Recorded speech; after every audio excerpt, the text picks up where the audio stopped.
প্রত্যেক মাসেই বিশেষ কিছু কিছু জিনিস কেনার কারণে আমার স্মার্ট বাজার যেতেই লাগে।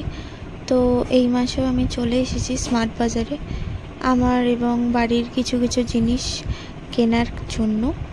তো ফার্স্টে আমি চলে গেলাম এই সেকশানে গিয়ে, অ্যাকচুয়ালি আমার একটু এক্সচেঞ্জেরও ব্যাপার ছিল, আমার একটা ব্যাগ এক্সচেঞ্জ করার ছিল। তো তার জন্য আমি ফার্স্টে চলে গেলাম 3rd ফ্লোরে। ভাবলাম আগে আমি 3তলার জিনিসগুলো নিয়ে 2তলার জিনিসগুলো নিয়ে তারপর 1তলার জিনিসগুলো নেব।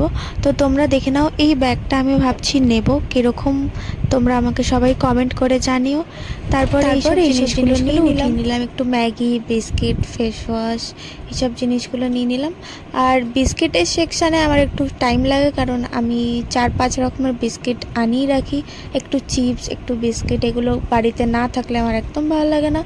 তো চলো বিল ফিল করে গিয়ে একটা চা খেয়ে নিলাম, 1 কাপ। খিদেও পেয়েছিল কিন্তু বাড়ি যাওয়ার তাড়া ছিল। চলো দেখা